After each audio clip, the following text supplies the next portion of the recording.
Chapter: Aquilamaris attacks. The midday sun pierced through the shimmering water above as Miles and Helena stood in the vast ruins of a sunken amphitheater. The space was hauntingly beautiful, with tiers of stone seats rising in concentric circles around a central stage. Glowing metromite veins weaved through the ancient walls, casting a serene light that danced across the submerged edges of the amphitheater. Miles took it all in, marveling at how intact it was, even after centuries beneath the ocean. Helena walked ahead, her movements fluid and confident, her bow slung over her shoulder. She gestured to the ornate carvings on the walls. This place was used for ceremonies, celebrations, debates, performances. My parents told me it was one of the cultural hearts of Atlantis. "It's amazing," Miles said, his voice filled with awe. "Your people really knew how to blend art, technology, and nature." Before Helena could respond, the ground beneath their feet trembled. Small pebbles scattered down the amphitheater's steps, and the hum of the metromite veins seemed to grow louder, as though warning them of something. The water in the nearby canal rippled violently, and a high-pitched screech pierced the air. From the canal, the creatures burst into the air with terrifying speed, their bodies sleek and glistening like fish pulled fresh from the sea. Their scales shimmered in hues of blue and silver, reflecting the soft glow of the metromite veins around them. Their angular heads were sharp and predatory, with glowing, piercing eyes that locked onto their prey with unnerving precision. Rows of jagged teeth lined their powerful jaws, flashing as they screeched in unison.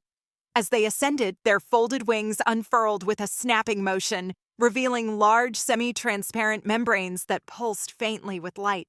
The wings shimmered like wet glass, glowing veins running through them, giving the creatures a spectral appearance. Each wing was long and bat-like, designed to propel them through the air with surprising grace. Their bodies were unmistakably aquatic, streamlined for swimming, with gills faintly visible on either side of their necks.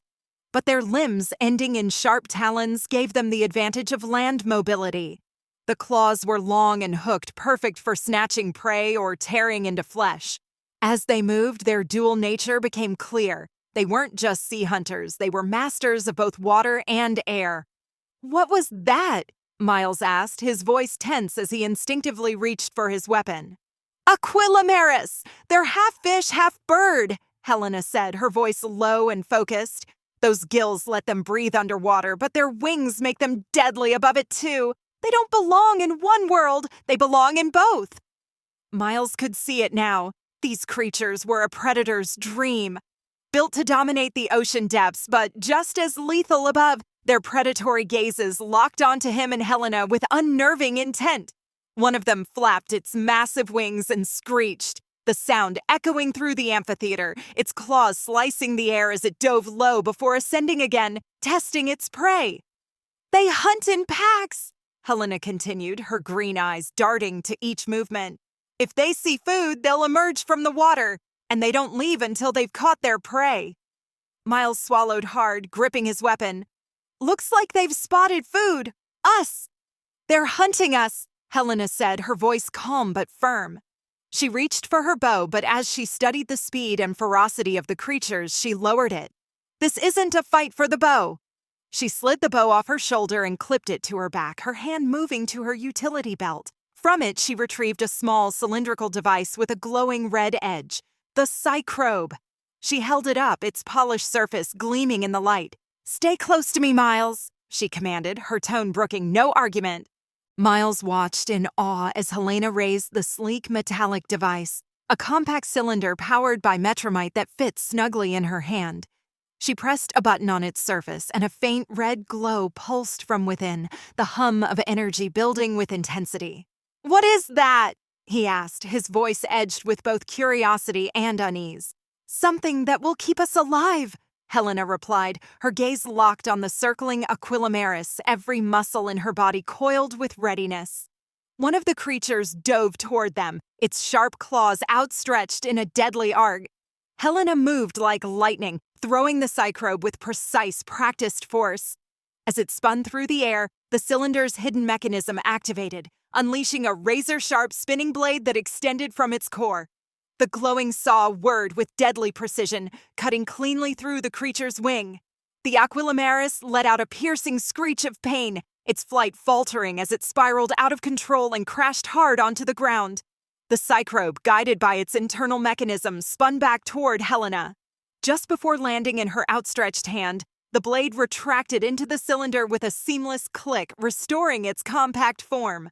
Wow! Atlantis boomerang, Miles muttered, taking a cautious step back as another Aquilamaris swooped toward him, its razor-sharp teeth snapping dangerously close. He raised his weapon and fired, but the creature dodged with terrifying agility, its jaws inches from tearing into him. Helena was already moving. She leaped onto a stone ledge, her athleticism on full display as she ran along the amphitheater's edge. She threw the Psychrobe again, this time targeting a pair of Aquilamaris flying side by side. The device spun faster than the eye could follow, slicing through the first creature's wing and piercing the second's underbelly. Both fell into the canal with a splash, their glowing bodies sinking beneath the surface. Miles ducked as another Aquilamaris dove toward him, its claws grazing his shoulder. "Helena! A little help here!" he shouted, stumbling backward. Helena leaped down from the ledge, her Psychrobe already spinning in her hand. She threw it with pinpoint accuracy, the red glow streaking through the air as it struck the creature, pursuing Miles. The Psychrobe cut through the Aquilamaris' wing joint, snapping it clean off. The creature let out a shriek before collapsing to the ground. Miles caught his breath, his admiration for Helena growing with every second. "You're incredible," he muttered under his breath. Helena didn't stop. Another Aquilamaris swooped toward her, its claws outstretched. She dodged effortlessly, rolling to the side before flipping to her feet. As the creature circled back, she threw the Psychrobe once more. It spun through the air, slicing through the Aquilamaris' underbelly with brutal precision. The creature screeched and fell, its body slamming into the amphitheater steps. Two more remained, their glowing wings flapping as they dove toward Helena and Miles in tandem. Helena sprinted toward the center of the amphitheater, her movements quick and calculated. She threw the Psychrobe at one creature, its spinning blade piercing through its chest. Before the second could reach her, she leaped into the air, grabbing hold of its wing mid-flight. Using her momentum, she twisted, snapping the wing with a loud crack. The creature plummeted to the ground and Helena landed gracefully beside it. The final Aquilamaris tried to escape, its damaged wing struggling to keep it aloft.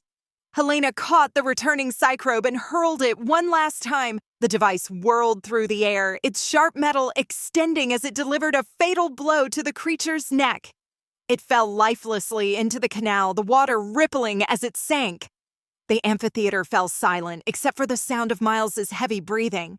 He looked around at the fallen creatures, then at Helena, who stood in the center of the carnage, the Psychrobe spinning back into her hand with flawless precision. "That was—" Miles began, struggling to find the words. Helena turned to him, her green eyes calm but fierce. "Necessary!" Miles laughed breathlessly, shaking his head. "No, that was amazing. You just took out 6 of those things like it was nothing." Helena gave him a small smile, tucking the Psychrobe back into her utility belt. "I've had years to practice." Miles stepped closer, his voice softer. "Thanks for saving my ass back there." Helena's smile widened slightly. "Someone has to keep you alive." She paused, her tone turning serious. "These ruins are more dangerous than I thought. Stay close to me, Miles. I mean it." As they stood amidst the chaos, the bond between them grew stronger, forged in the heat of battle and the unspoken trust that had formed between them. Miles knew one thing for certain. Helena wasn't just incredible. She was a force of nature.